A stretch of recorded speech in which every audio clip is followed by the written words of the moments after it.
So we're hanging out with Cory Wallace here, NOBL athlete, in beautiful NOBL HQ. And we're one day out from completing BCBR.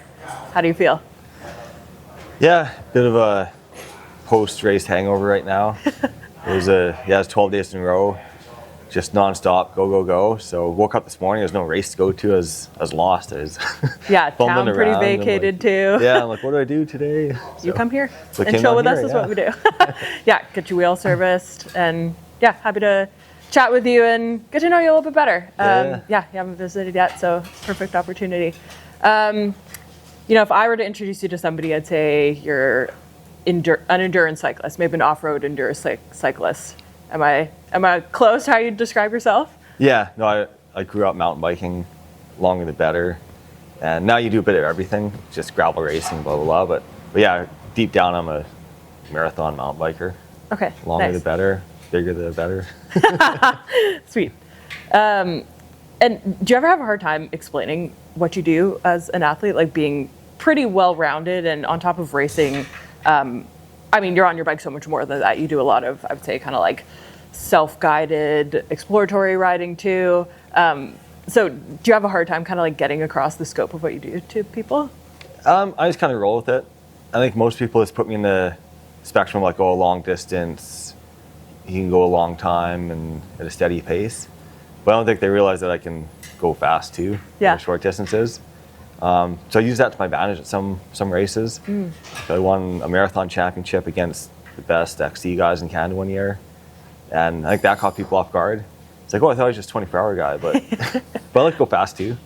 And I use the speed racing like BCBR, an hour and a half a day is like really short for what I do. But I use that as like the perfect training for the longer events. Because it gets you the high end, you're ripping trails super fast.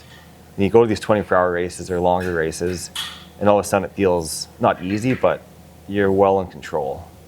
And you know what that feels like. Yeah. It's like you do a whole stage race worth of racing, and you're probably halfway done the 24-hour day, right? Yeah, a typical 24-hour race is 400 to 500 kilometers. Wow. About 10,000 meters of climbing. So basically BCBR times 2 and a bit. Wow, in one day, 24 hours.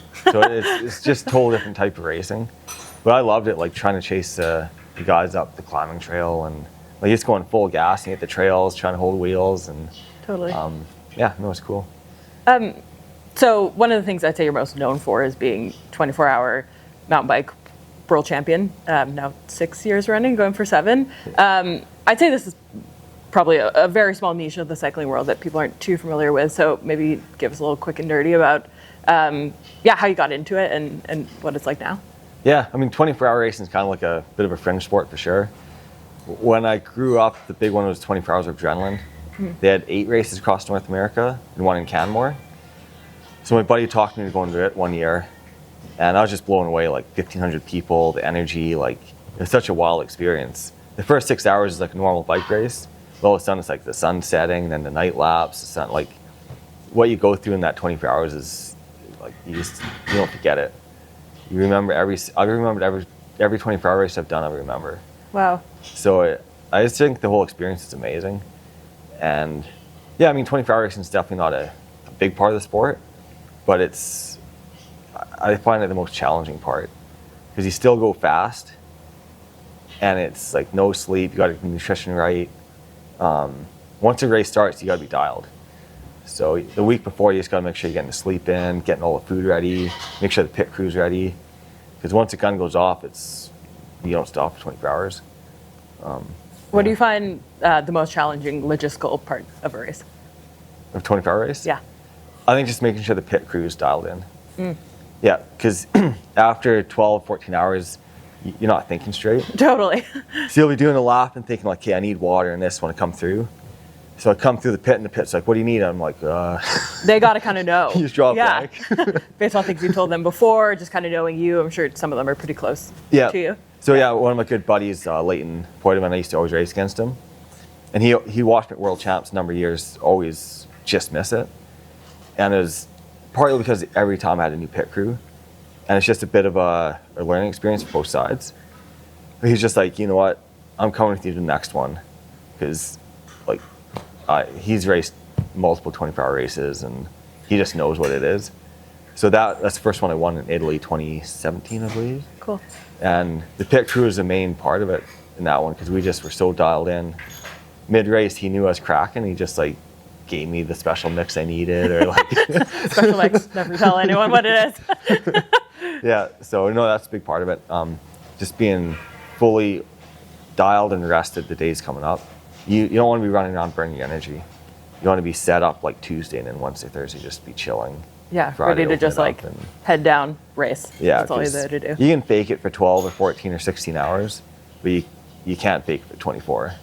Like if you have any tiredness or anything messed up in your system, it's going to be exposed. So you got to make sure you got top form coming in. Cool. And you have your own 24-hour race now. Yeah. Can you talk a little bit about how? Yeah, obviously you must have been inspired by all the racing you've done and know what you like in a race. So how do you like make that decision to start organizing your own? Yeah, I mean, 24 hours of adrenaline was such a big part of my career. I had some big races there, just amazing experiences. And then it faded away. And then there's no 24-hour race in Canmore for a few years. My buddy Leighton and I thought, hey, let's try and bring it back. But at that point, the Nordic Center didn't want any overnight events. Mm. So we put on a 24-hour race in Silver Star in Okanagan. We did it 1 year, it was like 100 people. It's kind of cool.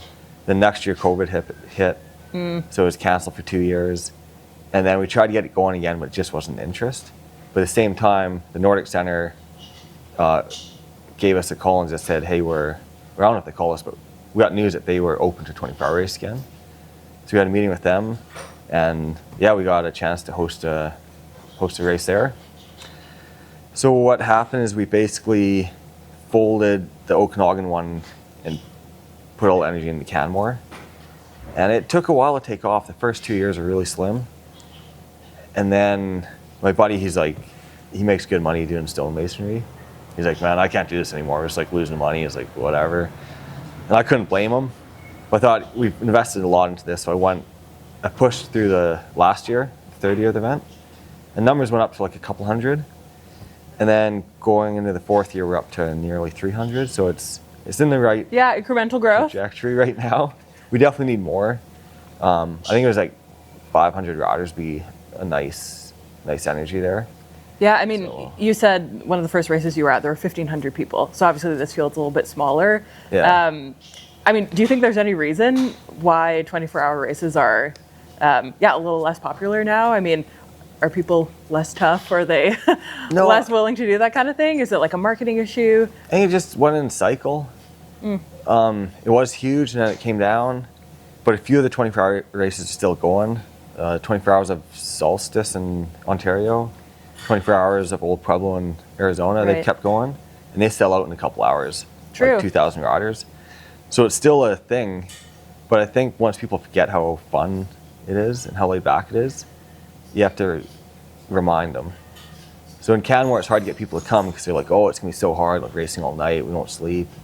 But anyone that comes has such a good time, and they're like, oh yeah, it's like good team building, it's super chill. Like if you're on a team of 10, you only race in a couple hours. So the majority of the weekends, you're just hanging out with your buddies. Totally. Yeah. So that's the thing, we have to get people back and just show them it's more about the experience, not about suffering. I mean, if you're going solo, you're going to suffer. Yeah. You can't hide that. But if you're in a team, it's just it's a grassroots, kind of like a family event, Not too serious. There's a couple guys going hard, but majority is just people out there that have a good weekend riding. Yeah. That sounds great. I hope we can make it out one year. That'd be awesome. Okay, so your year so far, we're about, halfway through now. And I mean, we have trouble keeping track of what you're doing. I don't know how much you keep track, but I mean, you've done stage races, you started the year out in the Himalaya. It'd be great to know maybe like your highlights of the year so far. Maybe like some bests, some challenges, that kind of stuff. Yeah, I mean, this last year has been pretty wild. I think I've touched all the continents outside of the Antarctic. Wow. I was in Nepal and then went down to India to do some base training in January. Came home for a bit and then straight down to 24 hours of Old Pueblo. I've been trying to hit that one hard to try and get the course record, but every year something happens. Oh, I mean, it's So- pretty competitive now. Yeah, that's a challenge. Yeah, like this year I showed up sick and rode 12 hours, had the lead, but had to pull a gun or pull out because then I had to go straight to Colombia for the 8-day Transcordillera race. Yeah, that one looked wild. That was wild, bike packing across Colombia. So that one I didn't want to miss. Yeah, that was super cool to see that part of the country. And then I think I came home I went straight to South Africa for Cape Epic. Yeah, that's right. Yeah. My partner Christoph Sauser and I biked across the Himalayas last winter. And he wanted a partner to try and go for the Masters category at Cape Epic. So Which you guys got in the end, right? we didn't get, Oh, because we got some time penalties the first 2 stages for missing the podium. We thought it's just for the... for missing attending the podium. Yeah. Oh, wow. They Our keep plan a tight going in- ship. Our plan going in was to stay out of the leader's jersey the first few days because to go to podium was like an hour drive every night each way. It was like a 2.5 hour investment. Yeah, wow. So like we'll stay out of the leader's jersey and get it later on. But we didn't realize they're calling it the top 3 for the podium. So the first night we missed it. And then they sent us a message like, hey, you guys missed podium. We're like, sorry. Missed it the second night and they gave us a 30-minute penalty. So then we were behind the 8 ball. So we started going to podium after that. And we got back most of the time, but we didn't quite get back there. We had 3 stage wins and finished 3rd overall. So yeah, we're happy with that, but it'd be nice to go back and try and get that again. And how many times have you raced Cape Epic? Twice. Nice. Yeah. So yeah, and then after Cape Epic, it was home for Sea Otter, and then I went to Traca in Spain last minute, and then back to Canada for Salty Dog and Salmon Arm, and then over to Unbound. Yeah, maybe let's Kansas. talk about Unbound for a little bit because so Unbound is probably one of the highest profile gravel races in the country, like probably in the world at this point. And the 200-mile distance, I would say, being part of gravel race series maybe brings the most hitters, but you did Unbound XL, which is 350 miles. And you've attempted that before maybe a couple times or so. Twice. Yeah. And then this was your 3rd time and you had a really stellar result coming 5th overall. So yeah, I'd love to know like what you think made the difference this time. Yeah, if you went in having done anything different or how that went for you. Yeah, Unbound's always been like my nemesis. I did the 200 3 times and always had some kind of misfortune, flat tires or broken chains or something always happened. So I went for the XL the last couple of years, and the 1 year was a mud year, and we had a lead group of 5 and hit a big mud section, and I actually took the lead for a while, but then I ripped my derailleur hanger off twice. Whoa. And only had 2. So it ended up I mean, being, who brings 3 spares? ended up being a 6-hour hike through the Kansas mud to get out that night. Holy. The whole night we just hiked. And then we got close to the highway and I put a SOS message on Instagram. And then the Garmin guys came and picked us up in the highway. And we got to the start of the 200 in the first speed zone to see my Kona teammates come by. So it's kind of cool in that sense, but I was like pretty scarred from that. And then the following year I came back. That year I was on Otso gravel bikes just as Kona went through a little transition period. And so it's kind of like the first race is going to be there. And I flew straight back from Nepal a week before the race, touched down, I got a toothache, and 2 days later I had to get a tooth pulled and a big tooth infection, so I was on antibiotics. And then I tried to start the race Friday, but I was just like, the body was empty. There was nothing. I was pretty disappointed because that year I was very well trained from the Himalayas. But I trudged through it and finished in like 27 hours. Whoa, but it good was on like you. brutal. It was like it was the longest run of my life. And I'm like, I'm not doing this race again. It's like cursed. Okay, so something like, yeah, the carrot was dangled again. Yeah, I mean it is the biggest gravel race in the world right now. Yeah. So I mean you want to be part of it. So I said, I got the new Kona Ouroboros, got lots of mud clearance. Like, let's just go and wing it. And yeah, I had a good run at it. Came in healthy, and it was super fast this year. Lachlan Morton, Ted King, Lawrence Ten Downs, Rob Britton. Like, it was insanely fast. So the first 4 hours, we were flying. And we got down to the lead group of 6. And I think Lachlan's like, this is as fast as the 200 was last year. And we still have like, what is it, another 250 miles to go. Yeah. But unfortunately lost the top 5 at one of the first water stops. They were still a little bit quicker to transition. And I chased, but it was like 1 against 5 and they got away. And then it was in no man's land forever with like 16 hours of riding to go. So the morale was pretty low at that point. Yeah. Then finally the chase group caught up. And then we had an okay chase going, but I could tell we weren't going to catch any. Like, we're not catching the top 5. And that's the podium. So it's kind of like a little bit gloomy. I'm like, oh man, no podium this year. Like, but in the back end, I'm like, well, out of 5, 1 might pull out. So I was like checking my phone, the tracking during the race. And I noticed that all of a sudden there's only 4 guys ahead of us. So I'm like, either someone's tracker's off or they DNF'd. Yeah. And so I was like, a bit of motivation. We got to the last speed zone, like 80 miles to go. And we're like, how many people have passed? They're like, oh, 5. So we're all deflated now. We're like, oh man. So we are just riding for 6. Like, it's whatever. So the 2 riders I was with took off. And I'm like, I asked the feed zone, I'm like, are you sure 5 riders has passed? Like, my phone says only 4 has. And they like thought and like, oh yeah, you're right, just 4. So I'm like, oh, sweet. Motivation back on. Yeah, so back up to the 2 riders I was with. The one guy cracked pretty quick. It was just down to 2 of us. And then I had a couple, my chain got jammed in my bottom bracket at one point. And the rider I was with like saw it and just like took off. Oh no. And I was trying to yank it out and I bent my chain as I was yanking it out. And he's a minute and a half up now. It got going. My chain's skipping because it's bent. I'm like, this is a race right now. So like bent the chain back in my hands and he got pretty close. And then the chase was on. And I see him in the distance and I was riding stronger on the hills, but he was more aerodynamic than me. So any downhill he'd gain. Yeah. And it was like, I'd close it, stretch out, close it, stretch out. And then there's one climb with like 30K to go. And I just dug so deep. And I think I set like the 8th fastest time out all day. Like out of the 200. Of all the distances, like everything yeah. on that climb. Crazy. And I just caught him at the top and attacked him. And I got like a 20-second gap. And it stayed like that for like 20 minutes. Whoa. And then eventually I stretched it out and yeah, hung on for 5th.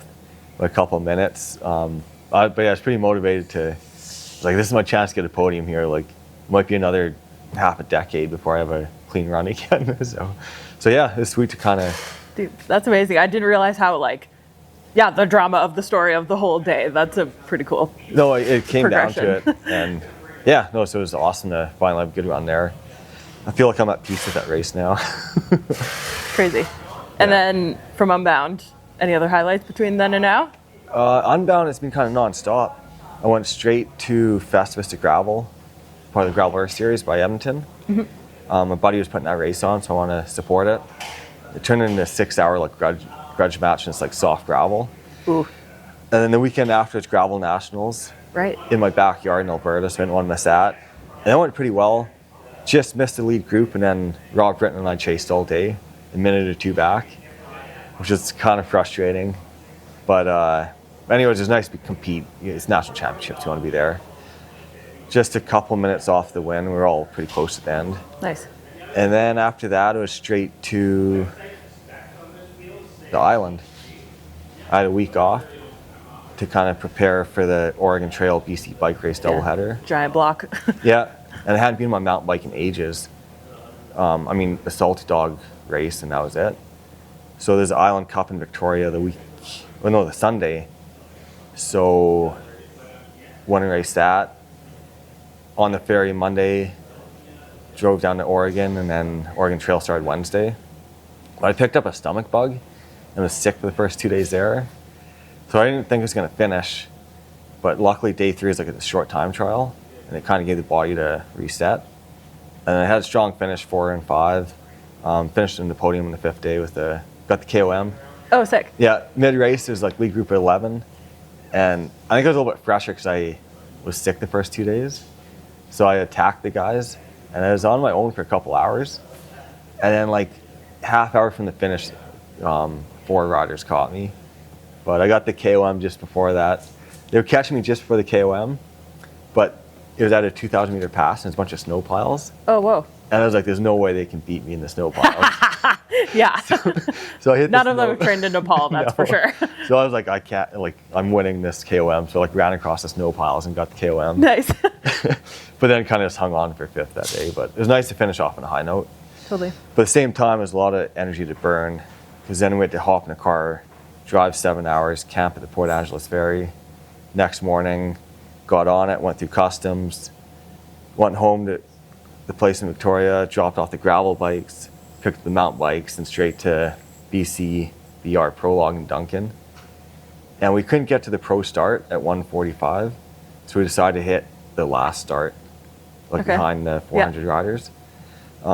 Which worked out good. It was a little time trial. And then, yeah, here we are 6-7 days later.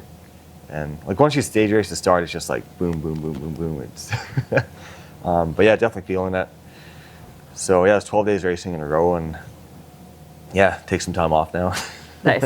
You deserve it. I mean, I don't know if you pay attention to numbers that much, but that much racing that you just rattled off, what are your like kilometers for the year looking like so far? Yeah, that's a good question. It's like Unbound alone is like 560. Track was 360, so I'd have to do the math. Yeah. Okay, we'll leave that we'll put it in the notes. Yeah. And I mean, that's a lot of racing, and it seems like you do that every year. I mean, do you ever see yourself stepping back a little bit from racing to focus on other things like just traveling and riding, like, you know, for your own enjoyment, to see a place a little bit more in depth? Like, what keeps you coming back to racing so much in particular? I'm very competitive. And I think you have like a lifespan of how long you can race. Yeah. So I think I'm getting towards the end of like my peak. So I want to keep doing the short races while I can. And I think the older you get, the better you get the endurance side. Mm-hmm. But the harder the short races will be. So I guess that's why I'm still focusing on the short races when I can. So I still just feel like I'm up for it. And then I definitely want to transition to the longer, like the Colorado Trail or BC Epic or Okay. through the Divide, like Some FKT style stuff, yeah, maybe? do some like full on, like, we don't need the top end speed, but you just need the stubbornness to just keep going. Yeah. And see some new laps. I think I'll transition that way over the next few years. But I still love racing, and there's no better way to get fit. Like, racing's my training now. Like, after Unbound, I think a lot of guys just take time off, which I did, but I tied in a couple of races to get the intensity in. So I think I don't mind hitting a race with like at 80% and just get a good training day out of it. But I think a lot of guys want to hit every race like a full tank and be their best. Yeah, that is an interesting But perspective. I don't mind just hitting one, like BC bike race. I knew I wasn't going to be in my top, but like 7 days of wicked single track riding, there's no better way to get your VO2 or trail skills up than to do what we just did. And you climbed in the GC through the week, so yeah, you could tell you were having a good time and that your fitness was still there. Yeah, and like you'll pay off for like Breck Epic later in the summer. You'll have like the trail skills are at the top now after that week, so now it's just fine tuning.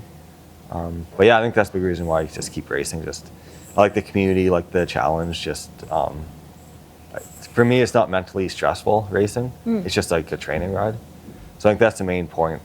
Like the main reason I can keep racing so much is I don't stress out too much about it. Yeah. It's just like a normal thing to do. Do you think there's that sounds like a main edge that you might have over other racers. Do you think there's anything else that stands out that, is an edge that you have in your skills, or something you do that people don't really think about? I think just trying not to stress out about things too much. Just, I don't mind being by myself in the woods for time on end. So I think that's helped me in 24 hours. Is I like the solitude. Like a lot of other riders need to be around other people and they might get bored after a while. Mm-hmm. But I'm happy just out riding my bike in the mountains by myself, or like I'm happy in the peaceful environment. So I think that helps a bit. And I've always put a lot of effort into nutrition. Just trying to like focus on good nutrition, good rest. Because I do push myself a lot, but I put a lot of focus on recovery. Like if I'm tired, I'm gonna go have a nap. I mean, it's hard to see where you find the time to do it, but yeah. But Lots of hours in a day, I guess. I just hate feeling tired. So most days I have a nap for 20 minutes in the afternoon. That is your edge. Yeah. 1 nap a day. Yeah. 2 o'clock siesta, 20 minutes, boom, boom. Nice. Yeah, it just helps reset. Have a coffee at 2:30 or 3, and then you're on to the second part of the day. Oh yeah. So I definitely, like, that's a priority to me. I make sure the rest is part of the daily schedule. It's not a luxury, it's like, it's part of it. Yeah. Like, it's not, you have to wash your car, you have to have the nap. So I think that helps a lot. And you talked about nutrition. Yeah, maybe like tell us a little bit about what that looks like for you. I guess maybe race day is maybe the most interesting. Yeah, and if there's anything, yeah, maybe just get into that. Yeah, I guess when I was in my late teens, I got pretty sick. So I went to a naturopath and figured out I had allergies to like wheat and gluten. And then sugar wasn't that good for it and a few other things. So I took those out of the diet, and immediately I lost like 10 pounds and just felt like the energy just skyrocketed. And then I just realized how important fuel was. So I eat kind of like a simple diet of just like a caveman diet, meat and veggies and whole grains, and just like, so I put a lot of effort into the diet. And on race day, I've shifted to like more of a liquid nutrition diet. So F2C nutrition was like a big change in my career like a couple years ago. I was introduced to them, and their products just like sit well in my stomach. Nice. Because I used to have, like, after 24 hours of racing, you get big time gastro issues. Yeah. Even like 12 or 14 hours. And I almost lost a couple 24-hour races because of my stomach got so upset. So I started to do some studying and found F2C, and that really helped me. I now have confidence I won't get sick in a 24-hour race. Like 80% liquid nutrition, 20% like solid. Yeah, I mean, you need to rely on everything you're doing, right? You want to rely on your equipment, Yeah. your gear, your nutrition as You gotta well. trust Those are it. like pillars of success when you're riding your bike. Yep. So like the electrolytes, the proteins and stuff. And it was interesting at Unbound, I had all my nutrition going down, but the airport staff opened up my bags. Oh. And they untaped one of my nutrition bags, and they didn't tape it correctly. So when I got down there, one of my bags was in the box, like it exploded. No! So I had enough nutrition for 12 hours of the race. I thought, whatever, let's use the gas station stuff the last 10 or 12. But I felt so, like, I was on edge the last few hours of the race. When you were trying to like put the hammer down as well. Because all I was eating was gummies and coffee. Yeah. So there's no protein, not the right electrolytes, no like L-glutamine, like none of this stuff that you're burning through. And then after the race, I felt especially poor for a few days. And I do blood tests a couple times a year with my doctor in Jasper, just to make sure everything's good. Yeah. So I did the blood test, and he calls me up. He's like, "Hey, you got to get back here like right away. We got, like, your kidney's like not functioning." Whoa. So I was like, "What?" He's like, "Yeah, it's like, it's bad." Kidney was like 22 out of, I don't know the scale, but if it's under, I think your kidney's supposed to function like around 100 or 120. And it was like 22, which is like basically kidney failure. Holy smokes. He's like, "Something's up." I'm like, "Well, I just did this race." He's like, "Well, how long ago was it?" I'm like, "Well, 3 or 4 days." And he's like, "Okay, well, we got to retest." And the next day was like 60, and then it was back up to 100. So you're building back up after, yeah. But we figured just the last 10 hours of Unbound, my body was metabolizing muscle to find the amino acids and stuff. And that's really hard on the kidneys, Totally. the filtration system. Whew. And yeah, so it was it's a good reminder to me to how important nutrition is in these events. And it kind of, there's a guy named Chris Etoff. He won 6 24-hour races, world champs in a row. Then an Australian, Craig Gordon, beat him, but he put himself in the hospital because he dug so deep, and his body was doing the same thing, metabolizing muscle. Yeah. And he had, I think it was like basic kidney failure. So he ended up in the hospital and wherever in the States for 4 days. And I think it cost him like 10 grand in hospital bills. And he made 2,500 in like race winnings. Oh no. So he won the race, but it was like, Did not break even. yeah. But I think basically the same, like you have to, nutrition is really important in long races. Yeah. So this year you were going for what would be a record-setting 7th 24-hour World Championship title. Say you were to get that title, win.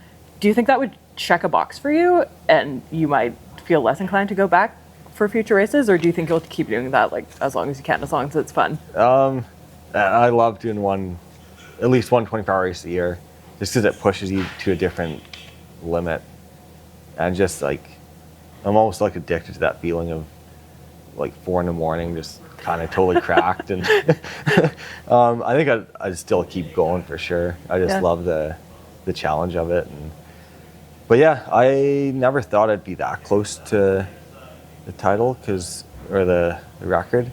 Because Jason English, he has 7 as well, and I almost beat him a couple times and I didn't, and I was like, well, there's no way I'm ever going to get close to his title. But then all of a sudden it's 6 in a row. So yeah, no, I definitely want to get that 7th one. Definitely fired up. Looks like, yeah, we'll see what happens, but I think I'm still in my prime, so go for it. And so 24-hour mountain bike racing has definitely had a heyday, and now we're maybe like on the backside of that and a little bit of a lull. And gravel cycling has really risen to prominence in the cycling industry, and even like bike pack racing, I would say, is gaining momentum every year. Yeah. Do you have any like predictions or hot takes about like what might be next in the cycling industry in terms of disciplines that are kind of people are being drawn to? Yeah, I mean it's gone full cycle, and now that's good for the bike industry. There's so many different types of racing right now. Yeah. But I think people will cycle back to like the XC style a bit more. It's like e-bikes and enduros really taken off, but I think you really miss, or a lot of the riders just miss that endorphin boost that you get from like punishing yourself. Trying hard, yeah. And the satisfaction of like the high you get from a 24-hour race or completing a huge day in the race or a huge day in the bike. Yeah. I don't think you get that through like the easier types of riding. I would tend to agree. Maybe not everyone does. Like, yeah, you might suffer, but the reward definitely outweighs it in my mind. So I could see the 24-hour side coming back. Travel is getting expensive. People don't have as much time anymore. So there's no better way to get value than go to a 24-hour race for the weekend. You go there, you get 2 nights of camping, 24 hours of racing as much as you want. Like it's good bang for your buck in that sense. Yeah, totally. And it is a good like party, just good atmosphere, and so I like to see that come back. But we'll see. And now with the one you're organizing, that's mostly your role on the day, right? Organizing. Do you hope to be able to race it one day too? To get a feel for what it's like on the flip side? Yeah, like once it's fully established, I'd be happy to race it. Could hire someone else to race direct. Yeah. But yeah, I love racing, and I think it's cool when race organizers can race their own event. Mm-hmm. I think it just says a lot. Like they're that confident that the race is going to pull off that they can just go race and experience themselves. Yeah, get in the mix. And then there's no better way to improve it next year. Like as a racer, you see exactly what's going on. You're like, okay, well, this was off, this was off, and so yeah, it'd be fun to race it 1 year, but it's a couple years away probably. Yeah. Are there any races or events or even like routes or something like that high on your bucket list, like maybe a top 5 that you're looking forward to doing maybe in the next few years? Yeah, I want to find more routes up in the Himalayas. I've spent a lot of time the last few winters exploring Nepal. So last winter I biked across as high as I could, and then the winter before I biked across the Mid Hills Highway. So I want to do more exploring in Nepal. And then I do want to do more just like foreign lands. I'd love to go to like the stands. Yeah. That area looks really cool. Yeah, I want to go explore new lands, that's for sure. And definitely higher up in the mountains if possible. Yeah, the Colorado Trail is high on my list. Probably the Tour of the Divide at some point. But I definitely want to find kind of the more technical, high altitude rides to do, because that's definitely a forte.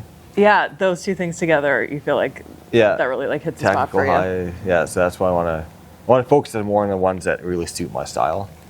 With a lot of the gravel racing now is just hot and like all aerodynamics, and that's never been a thing for me. So it's fun to try and adapt to it, but I really want to focus on the stuff my body enjoys more. Have you ever thought of the Arizona Trail race? Yeah, no, the Arizona Trail will be sweet. It's a real technical one. Yeah. Do it in the spring when it's not too hot. So yeah, I think those are definitely on the list. The BC Epic would be cool. Merritt to Fernie. So yeah, I keep telling myself, let's do this, but I get stuck racing. Well, not stuck racing, I choose to race. Yeah. But I think I have to make a point of like, okay, next June I'm doing Tour of the Divide, or next June I'm just taking a break from racing that month.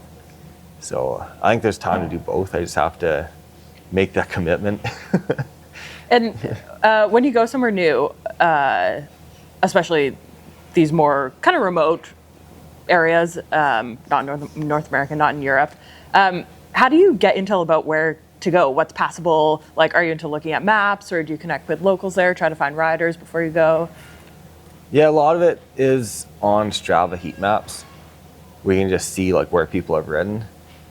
And then in countries like Nepal, I think 95% of the riders go to like the Everest, or not the Everest region, the Annapurna Mustang region. Yeah. Or the Solakumbu, where the rest of the country is unexplored. So there is no maps. So when Selja and I were biking across, we had to look at the Google Earth and try and see if there was a road connecting. So use like satellite imagery. And that's the only way to figure out where you're going.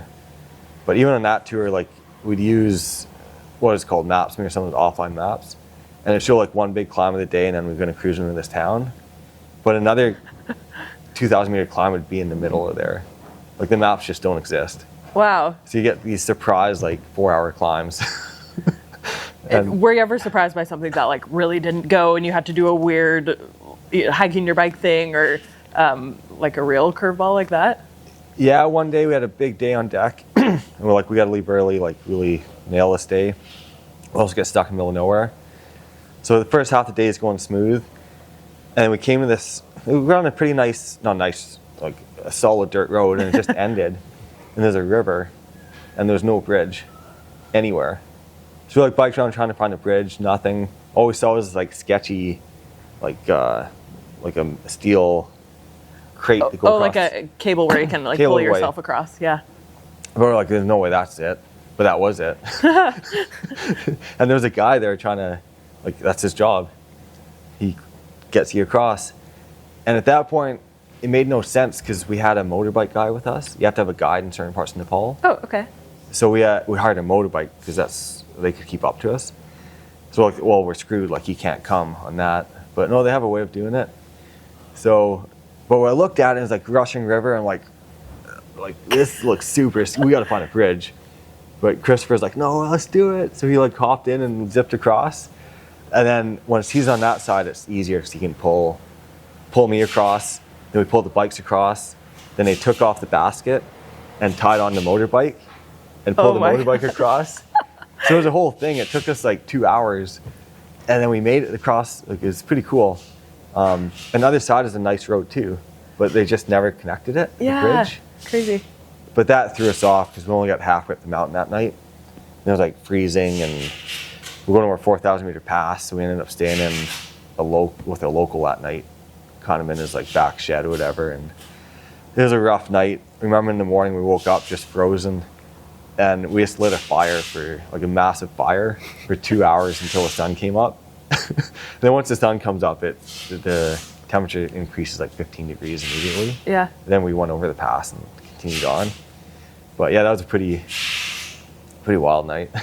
Yeah. Wow, that sounds memorable. I mean, similar to like making somebody understand, like, how do you describe yourself as a cyclist? Like I asked you before, like having rides like that and adventures like that, I'm sure it's really hard to explain them to somebody in a way that like captures the feeling as it was. Like that sounds like a serious adventure. So yeah, and I'm sure stories like that, I'm sure you could rattle off dozens of them.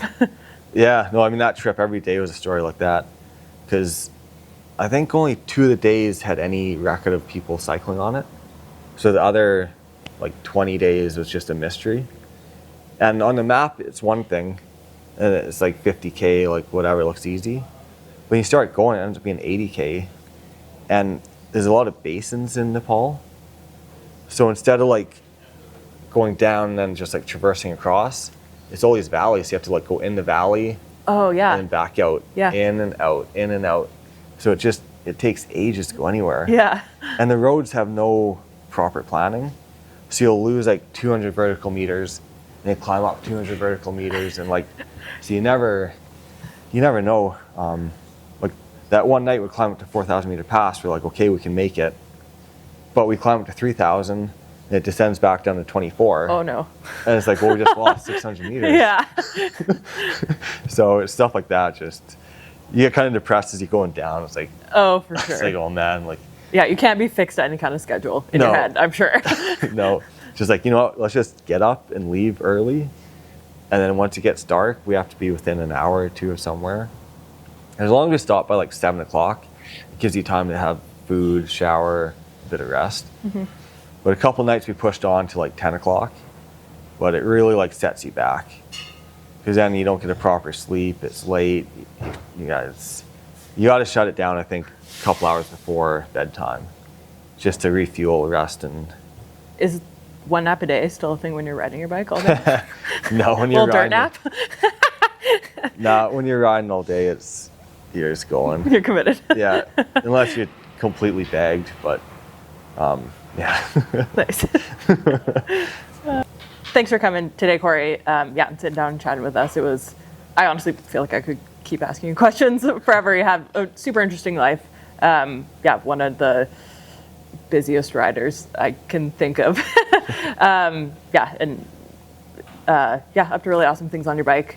So to have you here, got to service your wheels, leave you with them running fresh for the next kind of rest of your year stage of your riding. So thanks again.